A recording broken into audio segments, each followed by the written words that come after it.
तशरीफ रखें, दे देंगे सबको। चेयरमैन साहब, मैं इसी पॉइंट पे था कि it should be refer to the committee क्योंकि it is very very important thing. ये वैसे भी कमेटी, चलो जी जी, थैंक यू वेरी मच जनाब जी। ऑनरेबल सेनेटर मोहसिन अजीज, देता हूं फैसल साहब, देते हैं 2 मिनट प्लीज। मोहसिन भाई, आपके साथियों ने ही बात करनी है, बड़ी सर, मेहरबानी। मैं ज़्यादा टाइम नहीं लेना चाहता, लेकिन मैं सिर्फ यहाँ बात करना चाह रहा हूँ कि आज किस्मत से 50 साल पहले कॉन्स्टिट्यूशन पास हुआ था। आज हम वो लोग याद करते हैं जिन्होंने कॉन्स्टिट्यूशन बनाने के लिए अपना किरदार अदा किया, और वो लोग भी हमसे, उनके नाम भी याद हैं जिन्होंने कॉन्स्टिट्यूशन को बचाने के लिए, कॉन्स्टिट्यूशन के तहफ़्फ़ुज़ के लिए और पार्लियामेंट के तहफ़्फ़ुज़ के लिए अपना किरदार अदा किया। इसके बरक्स वो लोग भी आज, उनके नाम भी दिलों पे लिखे हुए हैं जिन्होंने कॉन्स्टिट्यूशन को पामाल किया, कॉन्स्टिट्यूशन को रेजा रेजा किया और कॉन्स्टिट्यूशन को उन्होंने तबाह व बर्बाद किया। वो लोग भी आज, उनके भी लोगों को नाम याद है। सर, बात यह है कि एक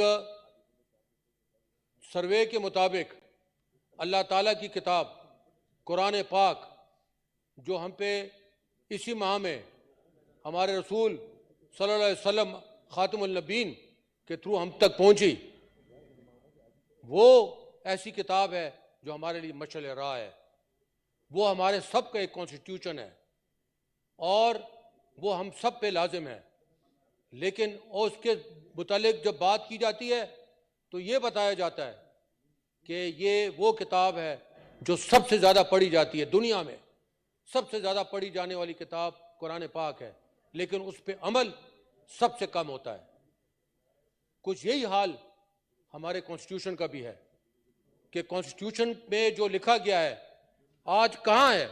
मैं आज बात करना चाहता हूँ अपने दोस्त, अपने रफ़ीक की। एक मुफक्किर पाकिस्तान, एक शायर का बेटा, ये वो आदमी है जिसने पाकिस्तान के लिए कुर्बानियाँ दी हैं। एक मुहिब वतन पाकिस्तानी का ख़ानदान, एक वो आदमी जो यहाँ पे फॉर्मर लीडर ऑफ हाउस भी रह चुका है।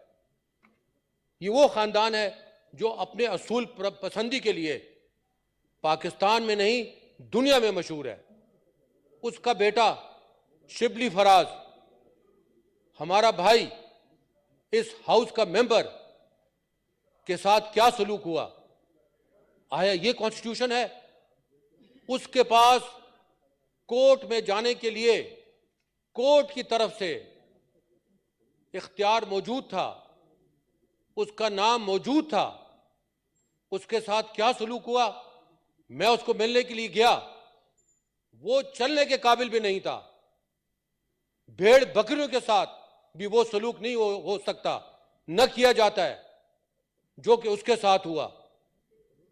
उसके साथ वो सलूक किया गया कि जिस गाड़ी में गैस भरी हुई थी उस गाड़ी में उसको लाद दिया गया, फेंक दिया गया। उसने कहा भी कि देखो यहां पे गैस है, मैं मर जाऊंगा। उसने कहा मरते हो तो मर जाओ। सर, बात यह है कि आप भी इस हाउस के कस्टोडियन हैं। हमें आपसे भी इल्तिजा है कि एक हाउस का मेंबर, उसके लिए आपसे क्या आपको इत्तला दी गई इसको उठाने से पहले, इसके ऊपर ये जुल्म करने से पहले? ये एक डिप्लोमेटिक इसके पास इम्यूनिटी है क्योंकि ये एक मुल्क का ऑनररी काउंसिल है। आया उनको ये इत्तला दी गई, उनसे इजाज़त ली गई? ये कौन सा कानून है? ये कौन सा इख्तियार है? हमने जब FIA वालों को, पुलिस वालों को अपनी कमेटी में बुलाया, उनके पास इसका जवाब ही नहीं है। हम जवाब किससे तलब करें?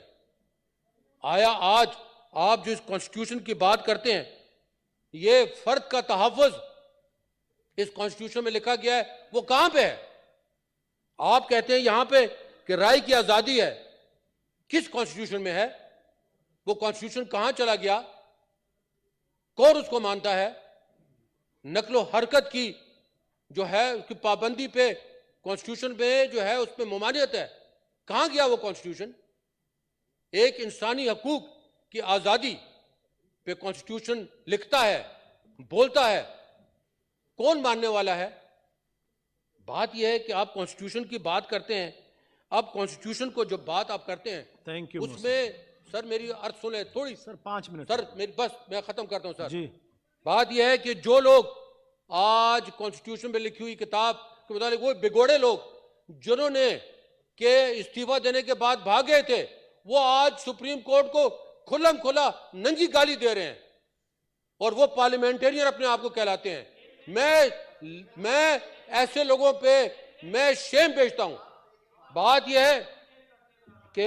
है कि ये वो लोग हैं जो कि आज एक अदलिया को नहीं छोड़ रहे, आज पार्लियामेंट को नहीं छोड़ रहे।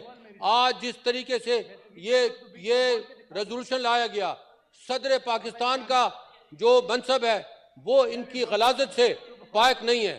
सर मैं आपसे सिर्फ रिक्वेस्ट करता हूं, ये रिक्वेस्ट करता हूं कि आप कस्टोडियन ऑफ हाउस की हैसियत से, आप जो है एक हमारा जो एतमाद है आपकी हैसियत से, आप इसमें अपना रोल प्ले करें ताकि कॉन्स्टिट्यूशन की बोलबाला हो, या एक हुकूमत का बोलबाला ना हो, या एक हुकूमत की जबान ना चले, कॉन्स्टिट्यूशन की जबान चले। और कॉन्स्टिट्यूशन की जबान जो कहती है हम उसके बिल्कुल साथ जाते हैं। हम क्या कह रहे हैं? हम कहते हैं 90 डेज में इलेक्शन कराओ, आप ढीले बहाने कर रहे हैं।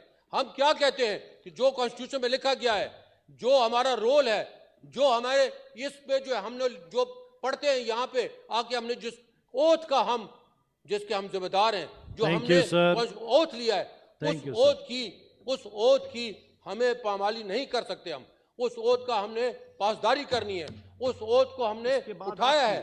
बात यह है कि उसी रोल के मुताबिक हमने चलना है। थैंक यू सर मेरा इसमें एक आखिर में बात है, और सिर्फ ये तीसरी दफा आखिर ये गिला कुछ आपसे भी है, और इसमें मैं ये बात करूंगा कि कहते हैं कि यूरोप की गुलामी पे रजामंद हुआ तू, मुझको गिला तुझसे है, यूरोप से नहीं है। सर तो यहाँ पे बहुत सारे लोग हैं जो उसकी गुलामी पे चले गए हैं, हमें गिला अपने आप से है और किसी और से नहीं है। सर मेरा गिला कुछ आपसे भी है कि आज कुछ ऐसे काम हुए हैं जिसकी वजह। Thank you sir. Honourable senator मंजूर please. Thank you, Mr. Chairman.